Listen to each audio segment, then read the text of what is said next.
You are listening to episode number 69 of the Secondary Science Simplified podcast.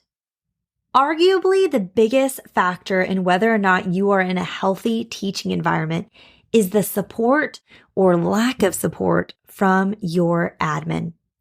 Admin support will truly make or break your job as a high school science teacher. More than any other job in K through 12 education, high school teachers have the most additional responsibilities on their plates. In addition to lesson planning, grading, prepping labs, and actually, teaching, put the pressure of parents on secondary teachers who are wanting you to prepare their students for college. Plus all of the extracurriculars and the sports and the clubs that you sponsor, put all of that on top of it, the overwhelm can feel insurmountable at times. And so if any of this resonates with you, I'm going to venture to guess that you need help. I know that I did when I was balancing 5 preps on top of running student council, the school mentoring program, and planning prom. All of this while walking through the adoption process in my personal life, which forget to mention personal lives. Teachers have those. Most people forget that we do, don't they? So you have all of this going on inside of school, plus your personal lives outside of school. If you are feeling totally drained this school year and not sure how you're going to rally for another year next year, it is such a good time now to get support from your admin for the future. But how do we do that? How do we ask them for help, and what do we ask them for? Especially if we already know they will say there's no money in the budget for resources or more lab supplies. Now, I personally have a lot of experience asking admin to support me because let's be real, your girl needs a lot of help.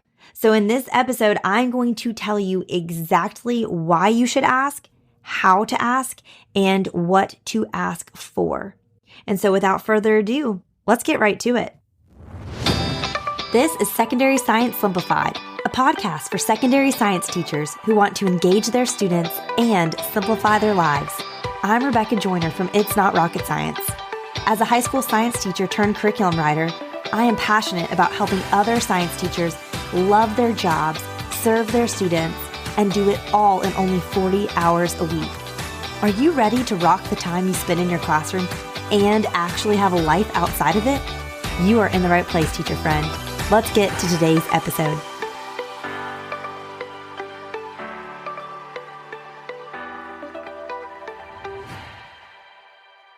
Okay, just a reminder before we get into the episode, I need your help. Teacher Appreciation Week is just around the corner, and I have an idea for an episode that I think would be really fun in honor of it, but I cannot do it without you, and this is your last chance to share your stories. So what I want from you is like Teacher Appreciation Week gone wrong stories. So in any examples you may have of a time where, admin or maybe the parent-teacher fellowship or, whatever partnership, they gave you a gift or a treat, and that's in quotation marks, that, was not really a gift or a treat. They thought they were celebrating you, but it wasn't really, it just didn't come off right at all. Those are the stories I would love to hear that, were not very fun in the moment, but like looking back, it's actually kind of hilarious that they thought this was a good idea for teacher appreciation. So I want to collect those stories so we can laugh about them together. And so there's 2 ways you can share your stories. One, you can DM me on Instagram at its.not.rocket.science, and then I can read your story in the episode. Or 2, there's a link in the show notes. All you do is click it, and then there's like a little play button, and you hold it down, and it'd be just like if you were texting me a voice memo. You just do a little voice recording. It can just be a few seconds. It can be a minute. You just tell your story, and then I could use your voice on the podcast. Do know though, I will share these completely anonymously. I will not share your name or anything like that. And so that way we can gather these stories. I just think it would be so fun to listen to. And to hopefully encourage you to be bold enough to share your stories, I'm going to give away 5 $10 TBT gift cards to people who share stories. So hopefully we can get enough to do this episode in a couple of weeks. And again, you can find the link to that in the show notes where you can share that. All right, we got a lot to cover. So let's get into this episode today. So First, I want to talk about asking for curriculum resources because I think that's often one of the first things that can really, really help us, especially if you're looking at your teaching contract right now and you're getting asked to teach a new prep you've never taught before. One of the great things you can ask for right off the bat is curriculum, is resources to support you. So when I think back on when I was student teaching, I remember asking my mentor teacher about curriculum just to help me with lesson planning. Like, what was he using? Did he have anything I could use to build my lesson plans from? And I'm not joking, y'all. He pointed me to a dusty filing cabinet filled with projector sheets. That is what he had. He was in this 5-year program. He was technically post-retirement, but was giving back 5 years for a bonus type thing. And so he was so done. He was not making any of his projector sheets or content digital. So that's what he had for me. And then after student teaching, when I landed my first official teaching job, I was pointed to the district online server, and it kind of had a compilation of things that people had uploaded there that were so outdated. The majority of it was scanned in worksheets from workbooks and textbooks, and then labs that covered standards that were not even in the state standards anymore. They were no longer required, but this is what the district had compiled for us. And so I wanted to know how to get admin to help me with curriculum and getting me resources that I actually wanted and that would actually benefit me as a teacher and my students. But I didn't know how to do that. And to be honest, I felt like a little fish in a big pond. In that first job, I was a new teacher and I was teaching among, 75 plus veteran teachers. We had 8 admin at our school because it was a very large public school. And I was just honestly too scared to ask for help. And so I didn't. My fear of hearing no or looking like I was incompetent and that I couldn't do the job I'd been hired to do led me to not ask for help. And you know what? I wasn't the only one who suffered. My students did too. And so then a few years later, when I moved across the state with my husband for his job, I took a job at a really tiny private school and I knew something had to change. I couldn't be scared to ask for help anymore. I needed my admin to support me, whether that was buying me curriculum or not. But curriculum would be especially helpful because I was teaching 5 different preps. And I didn't just want a standardized textbook curriculum either. I wanted curriculum that I actually wanted to teach with, maybe that I had vetted or I had researched and knew would be great for me and my students. And so the problem was, though, that I was just told over and over again that my school didn't have the money. I took the job knowing I would be one of just a handful of science teachers. I did take the job knowing that there was no science budget. And I did take the job knowing that I wouldn't even be teaching in a lab space. And so this made it even more intimidating to ask my admin for resources. It was different than me being in my large public school where I did know that I had a budget there that I could spend on things. But here's the deal. Teaching is about so much more than teaching. There's so much more that goes into it than actually just teaching students. And I know you know this if you're listening to this, because I know if you're listening to this, you're a teacher. Writing curriculum is not the same thing as lesson planning. And there's so much more that we do besides just writing curriculum, lesson planning. We administer labs. We have to prep those. We have to clean those up. We have to grade paper. There's so much that goes into our jobs. And I think oftentimes people just think writing curriculum and being a teacher are synonymous, and they're really 2 completely separate jobs. So I just want to encourage you, if this is something you feel like you need help with, that does not mean you're a bad teacher. It's a totally other responsibility and it's a lot. So I really want to encourage you that it's okay to ask for help in this area. And so I started doing that. I asked for help with pretty much everything. I asked for help with curriculum. I asked for lab tables. Even though I was in a non-lab space, I had these those desks that have the chairs attached to them. And that was all my students have. And those desks are kind of slanted.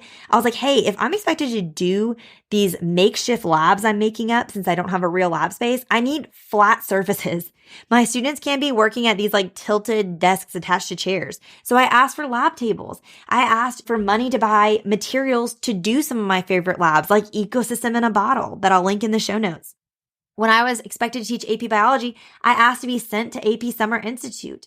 When I had my digital projector was on the fritz, I asked for a new one because it was getting blurry and students literally couldn't see my lecture notes that were projected on the whiteboard.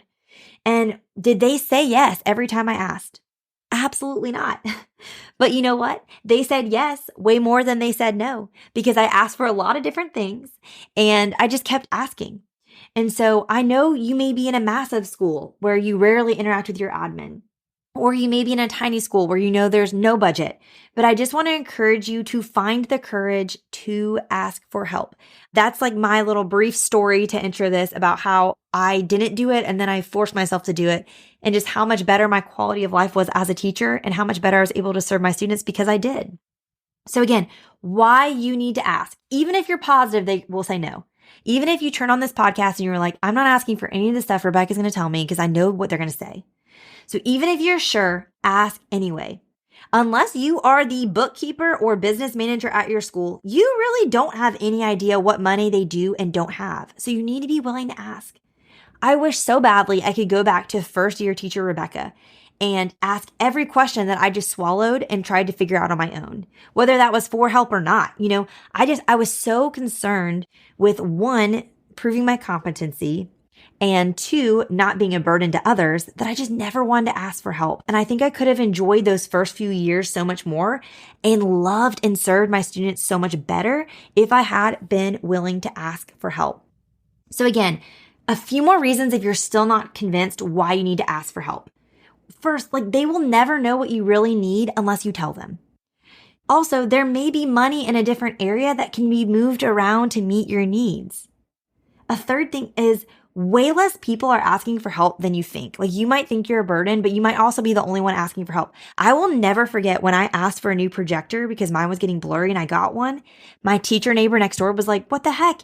Mine has been shaking for 6 months. And I was like, well, did you ask if you could get a new one? And he was like, well, no, because I knew there wasn't any money in the budget. I was like, well, you should have asked, because I asked and I got a new one within 2 weeks because they knew it was such a critical thing that I had a working projector screen to project my slides onto the whiteboard. Again, what is the risk? Will you get fired for asking for help? Absolutely not. So there's truly no risk. The worst that happens is they say no, and then you're right back where you started. And that seems like a really minimal risk to me when the other option is that they actually say yes. Now, how should you go about getting the best results when you ask for help?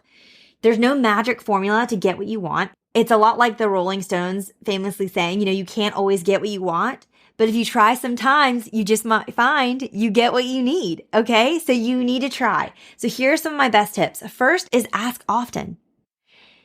Asking for help requires you to exercise your humility muscle. And for me, this is something really hard. And like anything, it's going to feel awkward at first, especially if you're not asking for help often. Those muscles are atrophied. And so you need to use them to strengthen them. The more you ask, the easier it gets. And here's the other thing I'll say too. When you're asking often, you can ask for small things and large things. And if there's something big you really want, ask multiple times. If you're following the rest of these suggestions, it won't be as annoying as it sounds, I promise you, so stick with me. But truly ask often. Market research shows that people have to hear something 7 times before they're willing to buy it. And I would apply that to your admin. If you have a curriculum you really want and you want your admin to get it for you, you probably need to ask them and tell them about it 7 different times to convince them. Okay, so ask often and don't be afraid to ask often. And another thing I want to encourage you to do, number 2, is ask early. Like teachers, admin have millions of things on their plates. So if you ask for something the day before you need it, they're probably going to brush you off. The earlier you ask, the more often you will be able to remind them about your request. And if you ask early, it will give them time to really consider and see if they can move the money around or, make some things happen for you if they need be. The bigger your school and district are too, the longer these processes often take, which is another reason to ask much earlier than you actually need. This is why I'm talking about this right now in April.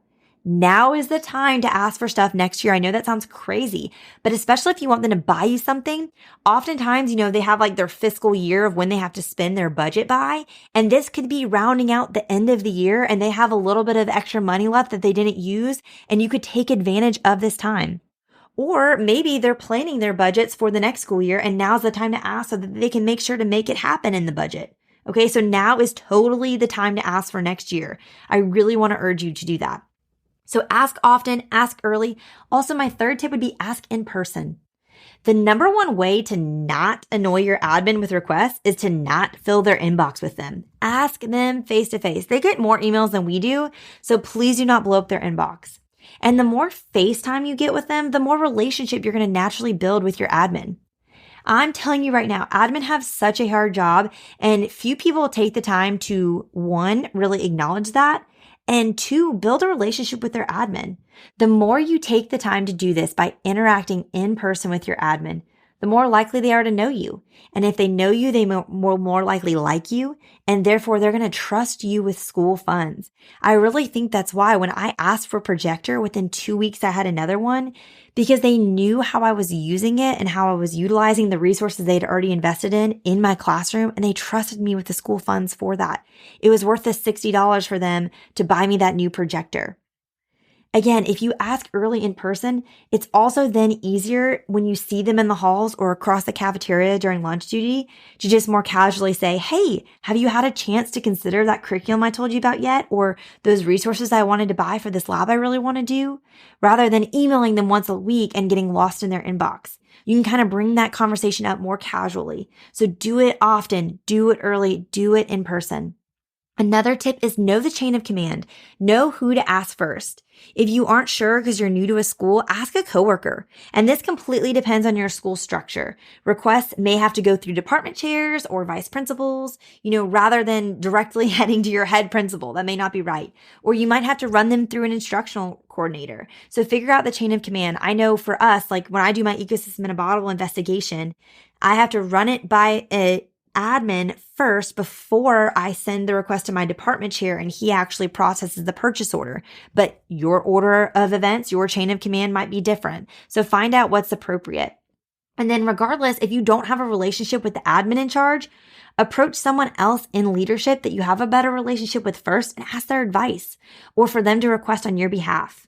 In my first teaching job, I mainly taught in the freshman academy since I was teaching freshman biology, but I actually had a much closer relationship with the vice principal who was over juniors. And that was because my hall duty that I had every day for 30 minutes was in the corridor outside of his office. So we just chatted more, but he was technically not the person I was to ask requests to, but he gave me great advice for who to go to and how to approach them with my requests because he knew the vice principal over the freshman academy better than I did. So I want to really encourage you to do that as well in building those relationships.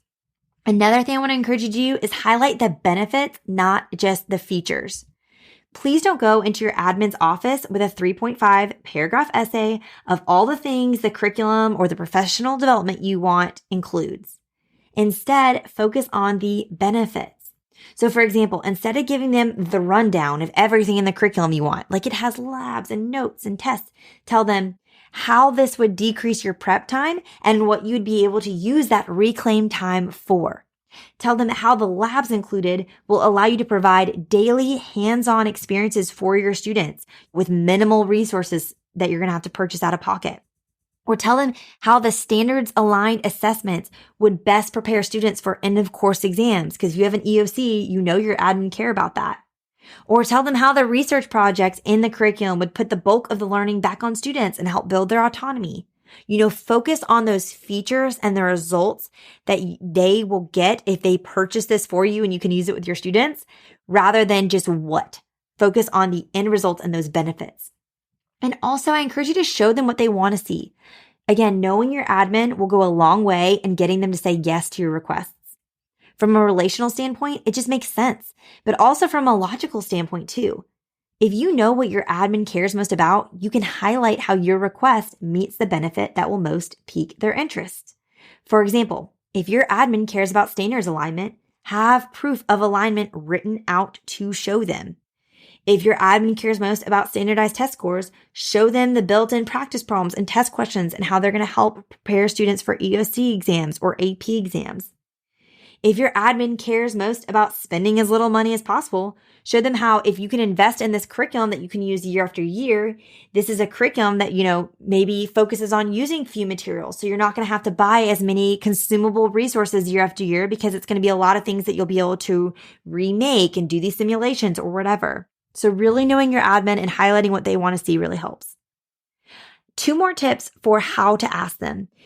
I also really recommend handing them something physical that they can refer back to later. So like I mentioned, studies show that people need to hear something 7 times before they're willing to buy or do something about it and take action. So make sure after you've met with them in person and kind of explained your request, focusing on the benefits, you leave them with something they can look at after you're gone. A few of those 7 times that you're getting to them could be a physical packet or paper that you leave on your desk and not just your face and your voice. And so if you're not sure what to get them, I recommend, most curriculum writers like me or professional development creators, we have some sort of like overview sheet or like one pager that can be printed and given to admin. So for example, if you're interested in It's Not Rocket Science curriculum, I will link in the show notes. I have admin overview sheets that I wrote specifically for you to give to your admin for my biology, anatomy and physiology, and physical science curricula, as well as my secondary science simplified professional development course. So I will link those in the show notes. But even if you don't have something like that, making something like that for what you want is really, really effective. So you can hand it to them. And then the last thing I'll say is point to the bigger picture. Most admin want to make investments that will last for the long term. This is why schools have so much larger non-consumable budgets than they do consumables. So help paint a picture of the long-term benefits of the resources you are requesting. Curriculum lasts forever, especially if you buy, from someone like me who updates their curriculum for free. And once you buy, you get it for life and you get all those updates. Like it can be a really worthwhile one-time investment for your admin to make in you as a teacher. Projectors will need to be replaced. Chemicals will expire, but solid curricular resources can be used year after year. Okay, so those are some tips you can use. Whether you're asking for a curriculum or something else, those are my best recommendations for how to get admin to really hear from you. Now, I know some of you, though, are still adamant that admin will not buy you curriculum, and I 100% get that too. Know that you are not alone and all hope is not lost. Again, at one point, I taught at a tiny, small private school, 0 science budget, and so I knew they were not going to buy me curriculum, which is one of the things that motivated me to write my own and got me into this in the first place. But I also knew that they didn't have lab equipment for me, so that was not an option either. But there are still a lot of ways your admin can support you despite all of the responsibilities they have given to you. Okay, so to end this episode out, I want to give you 5 ways that your admin can support you while spending $0. Okay. And these are all things that I've asked for, and some I've gotten, some I have not, but these can be really helpful. And if you just want to forward this episode to an admin and be like, help me, this is a great one to forward to them. Okay. Admin, if you are listening, here are 5 great ways you could support your teachers without spending any money on them. Okay. Number 1, take away one of their preps. I know. This sounds insane, but I figured I'd start with this. I know this is a big ask, but it is doable. And especially given this time of year, now is the time to ask for this. When you are signing your teaching contract and they're telling you you're going to have a 5th prep, say, hey, if you're going to give me this brand new prep I've never taught, will you please take away one of my other ones? This is what happened to me when I was given AP Biology. When they first asked me to teach AP Biology, it was going to be my 6th prep. We had 7 periods a day. One was planning. I was going to have 6 periods and each one was going to be an entirely different prep. And I straight up said, listen, this is a college level course. I cannot teach it at the level it needs and with the intention it needs if I have all these other preps. Can you please take one? And you know what? They did. They took one of them away and gave them to another teacher. And I gave that teacher everything I had and I supported them in that. But it did help. I still had 5 preps. So it was still a full load. But that is something that you can ask. And you know what? Maybe they'll say no, but it doesn't hurt to ask. And here's the thing. If they do say no, now you've kind of warmed them up. You've asked for something, they've said no, they might be feeling guilty. Now you can ask them for something else and they may say yes because it's a bit more reasonable of an ask. So ask them to take away a prep of yours. A second thing you can ask for is if they can't take away, maybe they can add and give you an extra planning period, okay? So if you have 3 or more preps and only one 45 or 50-minute planning period a day to prep, that's a very unreasonable expectation for you to manage. Make sure your admin is aware that as a science teacher, your prep needs are different from an English or a social studies or a math teacher because you have to prep and clean up labs for all of your classes in addition to everything else that every other teacher in your hall has to do. Okay, that's a huge extra responsibility, and they may not be aware that your subject matter has that. That's a totally additional thing for you specifically as a secondary science teacher. Can you imagine how much you could get done if you had 2 planning periods a day instead of just 1? Or at the very least, can they set up your schedule so that your planning period backs up to lunch? Or, you start with it and then it goes into lunch, because that will give you a little bit more wiggle room too. That's a simple way, if they can't give you a whole extra planning period, that logistically they can work the schedule around so that you kind of end up feeling like you get a little bit more time on your hands because your lunchtime backs up to your planning period. So that's something you can ask for too. A third thing you can ask for is to take away an extra duty you've been assigned. I know it's April when this is airing, so, you're kind of stuck with whatever you got through the end of the year. But now is a good time to ask about next year, especially if they're putting another prep on your plate in your teaching contract. Come August, maybe you get back to school in August and they throw you a prep that was not on your contract back in April, but they're using that little loophole that says they can kind of give you anything last minute. Okay, at that point in August, there may not be anything you can do about getting an extra planning or taking a class period away from you, because the master schedule is already set, but they can take away extra duties. They can always do that. They can take lunch duty, detention supervision, hallway monitoring, ticket sales at sporting events, this club or this extracurricular activity. Any and all of those extra things can be taken on by someone else. And if it can't be taken on by another teacher, another admin, or even a parent of a student can often do those things. Okay, so that's something you can ask them to take away from you. You should feel 0% bad about asking them to remove any or all, dream big, of these types of responsibilities from your plate if you're teaching 3 or more preps, if you have an AP class that you have to prep for, if you have 60 plus students in an honors class you're having to do extra grading for. Can the English teacher down the hall with 2 courses prep your AP lab? Absolutely not. But can they take an extra 30-minute hall duty from you? Probably. And you know what? Maybe it will help them grade all those papers that English teacher has to grade if you put them on hall duty in the hall and they are forced to, focus on grading while they sit at that little desk. You might be doing them a favor. So bottom line is your admin may have let too much be put on your plate, and it is their responsibility if they want to keep you and not be forced to interview and hire a replacement for you at mid-year, at the beginning of the year, whatever. It's their responsibility to help keep you mentally healthy and sane enough to stay. And I know there's a lot you need to do personally. I mean, that's a joke. I know your mental health is not their entire burden, but there are things they can do to help you. If they've put all these preps on your plate, they need to be prepared to support you in managing all of those preps. Okay? And taking away some of those extra duties is a very small ask in terms of admin support. And that is something I've always gotten help with in this area when I have asked.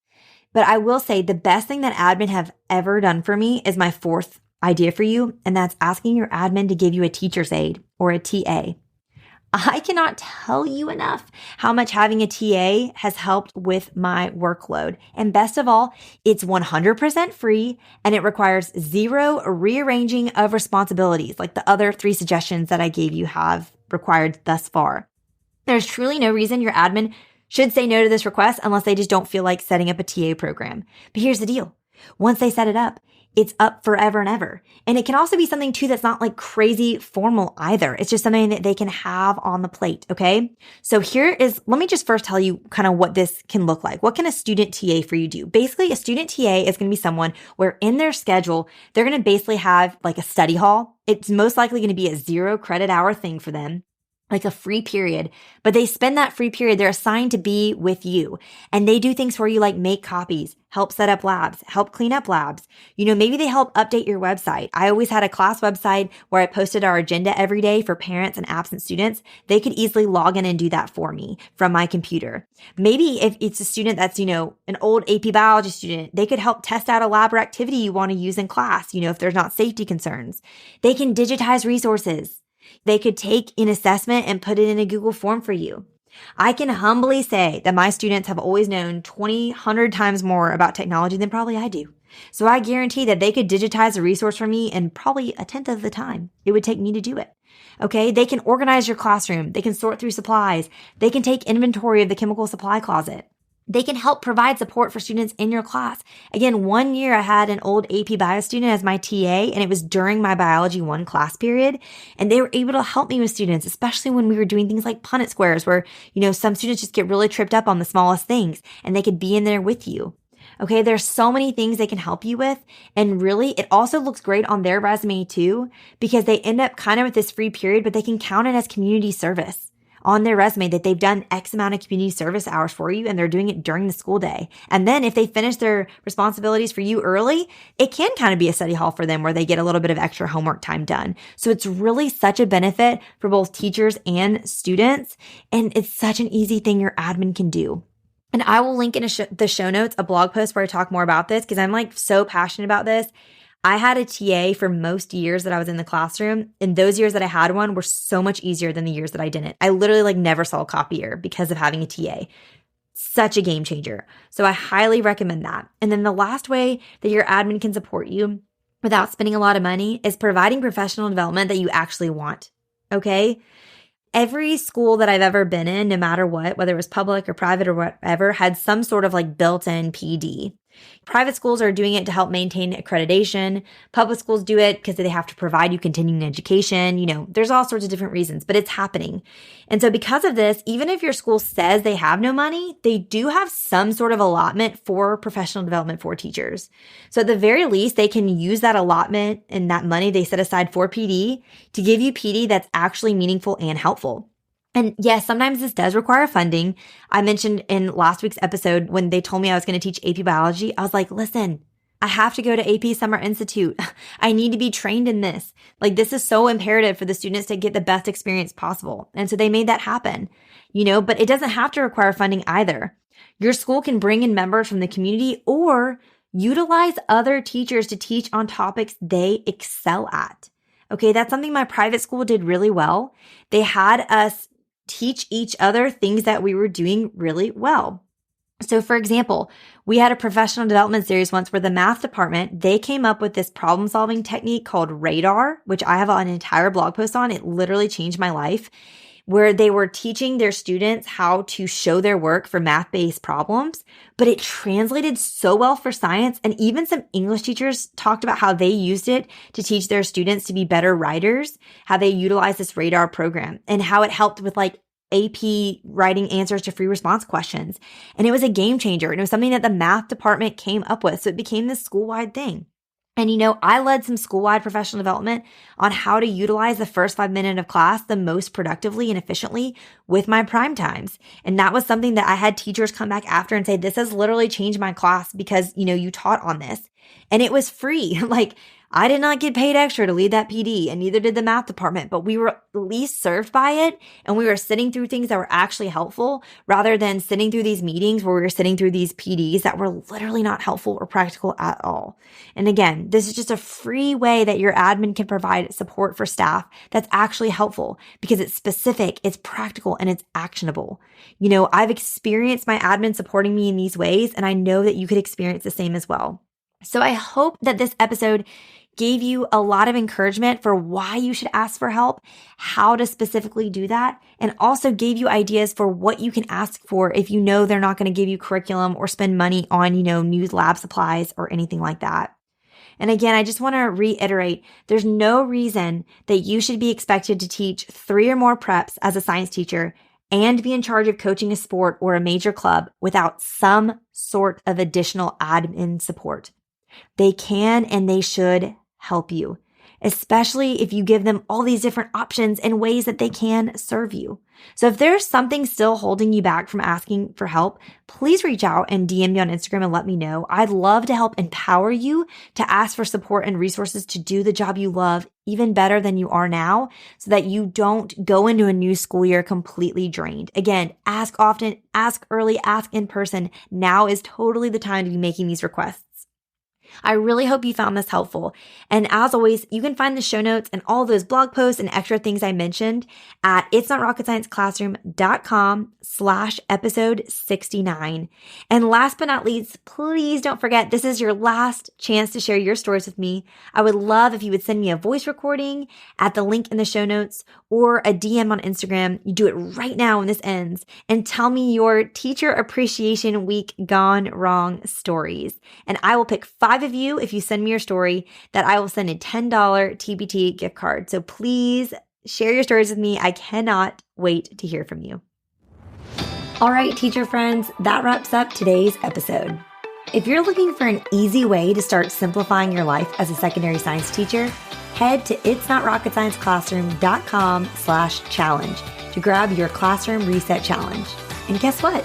It's totally free. Thanks so much for tuning in, and I'll see you here next week. Until then, I'll be rooting for you, teacher friend.